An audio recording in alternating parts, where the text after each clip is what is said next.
Why more men are choosing not to date anymore. My story. I never thought I'd be one of those guys. You know, the ones who swore off dating altogether. Growing up, I always assumed I'd meet someone, fall in love, and build a life together like my parents did.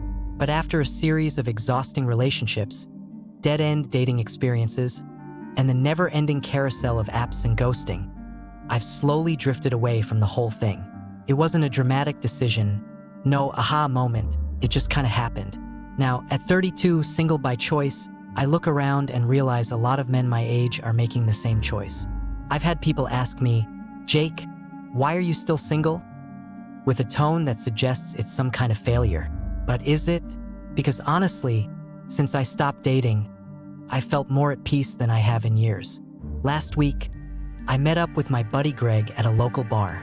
It had been ages since we'd caught up, and we used to do these weekend meetups religiously back in our 20s when we were both single and constantly chasing after dates.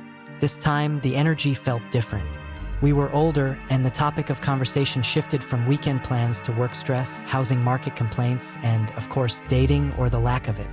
We sat at the counter, sipping beers, a low hum of conversations buzzing around us. "I gotta tell you, Jake," Greg said, shaking his head, "I'm about ready to throw in the towel with dating altogether." I wasn't surprised. Greg had been in the dating scene longer than me, jumping from app to app, juggling conversations with women who often flaked out last minute or turned into what he called situationships. Relationships that never actually became relationships. I nodded, encouraging him to go on. It's like he paused, searching for the words. "Every time I meet someone, I'm hopeful, you know? Maybe this time it'll click. But it always ends the same way. Either they're not ready for anything serious, or they've got this insane checklist of expectations I can't live up to." "Tell me about it," I replied. "I don't even know what people are looking for anymore." Greg leaned back in his chair, exasperated. "It's like the game's changed. I went out with this girl a couple weeks ago. She was beautiful, smart, we had a good time. But by the second date, she was already dropping hints about my finances, like asking me what kind of car I drive, if I own or rent my place. It didn't feel like a date. It felt like I was applying for a job." I laughed, though I knew exactly what he meant. "So, did she ghost you after that?" Greg smirked. "Oh yeah, radio silence after I mentioned I don't plan on buying a house until the market cools off." His story wasn't shocking to me. I've been in that situation more times than I care to count. One time, I met this girl, Natalie, through mutual friends at a party. We hit it off right away. She was sharp, witty, and we spent hours talking about everything from travel to our shared love of old-school horror films. I was sure I'd struck gold. Our first date was fantastic. Casual dinner, great conversation, plenty of laughter. But by the third date, things shifted. I could feel it in the way she spoke to me, the subtle questions about my income, my plans for the future. Suddenly, it wasn't about enjoying each other's company. It was about whether I met the unspoken qualifications she had in mind for a long-term partner. The final straw came when she made an offhand comment about how guys should always pay for dates. "Don't get me wrong," I said, looking across the candlelit table at her. "I don't mind treating you, but wouldn't it be nice to share the responsibility a bit? I mean, we're both adults here." She smiled, but not in the warm, understanding way I hoped. It was more like I had said something completely foreign. "I just think it's romantic. Besides, you're the guy. It's what guys do." I finished the date politely, but that was the end of that. It wasn't about the money. It was about the underlying expectation that a relationship should be built on some outdated gender roles where I was supposed to provide everything financially and emotionally. I wanted a partner, not someone who expected to be catered to. A couple of months later, after I'd sworn off dating apps for the fourth or fifth time, my coworker Ben, who'd been quietly listening to my rants about dating over lunch breaks, piped up one day. "Dude, maybe you're just overthinking it," he said, smirking from across the office. I rolled my eyes. "I'm telling you, Ben, dating is a circus these days. The apps, the expectations, the constant swiping. It's exhausting." He shrugged. "Why don't you just go out for fun? No expectations. Just enjoy yourself." I thought about that. Was it me? Was I putting too much pressure on these dates? Maybe I'd become cynical, too guarded. So I decided to give it another shot. I downloaded Tinder again, swiped a bit, and eventually matched with a woman named Rachel. Rachel was stunning. A mix of confidence and beauty that made me think maybe this time would be different. We chatted for a week or so, the conversation flowing easily. She didn't seem to have any of the red flags I'd been used to seeing. We decided to meet up at a trendy Italian restaurant downtown. The evening started off great. We exchanged stories about our jobs, our families, our weird mutual obsession with cheesy 90s sitcoms. But about halfway through the date, she dropped a line that made my stomach drop. "I'm just looking for something fun right now," she said, twirling her wine glass in her hand. I froze. Of course, she was. In the past few years, this was becoming the norm, people just having fun, which was code for keeping things casual until something better came along. Maybe it worked for some people, but I was tired of it. I wasn't looking to rush into anything, but I didn't want to waste my time in another go-nowhere fling. "Yeah, I get that," I replied, forcing a smile. "But honestly, I'm looking for something with a little more substance." The date fizzled out after that. We parted ways at the end of the night, and I never heard from her again. Another dead end. When I told Greg about Rachel over beers, he nodded sympathetically. "I swear, man, it's like no one wants to commit to anything serious anymore. Everyone's hedging their bets, waiting for the next swipe or the next match." "That's exactly it," I agreed. "It's not even about being bitter. It's just exhausting. This constant cycle of hope and disappointment." We sat in silence for a while, both lost in our thoughts. Greg finally broke the silence. "You know what's crazy? I've been single for almost a year now. And honestly, I'm happier than I've been in a long time. No drama. No stress about whether someone's into me or just keeping me around until something better comes along." I raised my glass. "To that." We clinked glasses and drank in quiet agreement. That night, as I walked home, I thought about what Greg said. Since I'd stepped away from dating, my life had become simpler.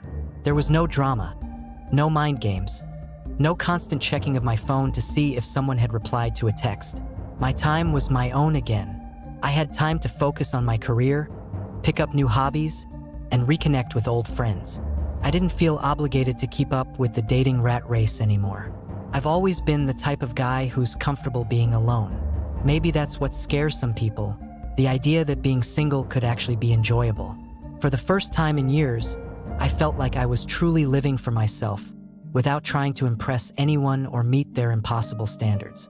Don't get me wrong, I'm not completely against dating. If the right person came along, someone who wasn't wrapped up in the superficiality of modern dating, I'd be open to it. But for now, I'm in no rush. I've come to appreciate the peace that comes with being single, and I think a lot of men are feeling the same way. We're not bitter, we're just tired of games, tired of expectations, and tired of the constant pressure to be perfect. Maybe one day the dating scene will change, or maybe I'll change. But for now, I'm enjoying this chapter of my life, the chapter where I live for myself. My story part 2. It's been about 6 months since I decided to take a step back from dating. And honestly, I don't regret it. Life has been quieter, more peaceful. There's no constant checking of my phone for texts that never come. No anxiety about why someone suddenly ghosted, and no wondering if I'm meeting some impossible standard. But what's funny is, stepping away from dating didn't mean stepping away from relationships entirely. Some unexpected things have happened in the time I've been off the market, and that's what I want to talk about in this follow-up. Let me start by saying that this isn't some grand realization where I found the one, and now I'm backtracking on everything I said before. Nope, I'm still happily single. But something shifted, and it has to do with the relationships I've built, just not in the way you might think. About 2 months after my conversation with Greg, I noticed something. My friendships started getting stronger. I wasn't constantly distracted by dates, and I had more energy to focus on the people who had always been there for me. Greg and I started hanging out more regularly, and our talks about dating or not dating became more introspective. One night, after a few beers at our usual spot, Greg leaned over the bar and looked at me like he'd just figured something out. "You ever think maybe we've been approaching this whole thing wrong?" he asked. I raised an eyebrow. What do you mean? I mean, we've been going on all these dates, chasing after women, trying to check off boxes, right? But none of it feels real. None of it's deep. It's all surface level. I thought about that for a minute and he wasn't wrong. Yeah, it's like every conversation is the same. What do you do? Where do you live? What are your hobbies? It's like an interview, but it never goes deeper than that. Greg nodded. Exactly. But when I hang out with you or with my other friends, it feels different. We talk about real stuff. It's not about impressing anyone. It's just real connection. He was onto something. The more I distanced myself from the dating world, the more I started to realize how fulfilling my other relationships had become. I was pouring more energy into my friends, and in return, those relationships deepened. We weren't just hanging out to pass the time. We were having real conversations, supporting each other in ways we hadn't before. Then, something else happened. I reconnected with an old hobby, photography. Back when I was in college, I used to love taking photos. I even thought about going pro at one point, but life had other plans. Dating, work, and the everyday grind had pushed it to the back burner. But with my newfound free time, I dusted off my old camera and started shooting again. At first, it was just a way to pass the time, taking pictures of random things around the city, practicing my long-lost skills. But before I knew it, I was falling in love with the craft again.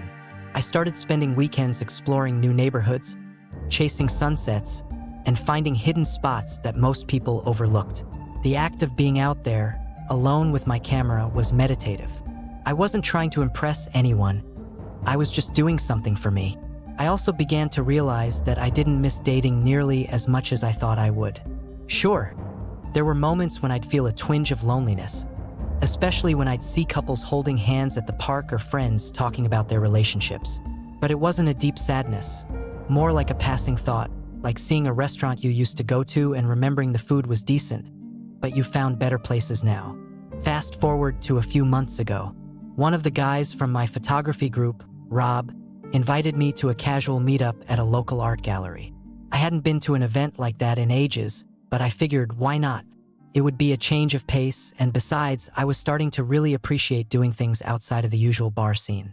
The night was going smoothly, good conversations, some impressive photography on display, and a decent spread of snacks. That's when I met her. And no, this isn't the part where I tell you I met the one and everything changed.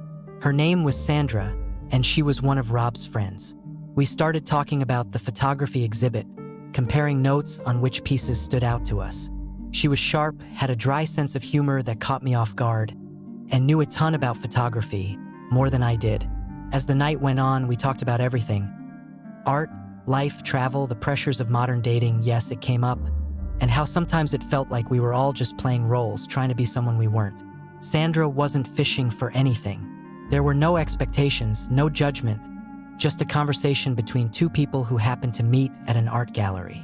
We hung out a couple more times after that, but it wasn't dating in the traditional sense. There was no pressure, no "what are we?" questions.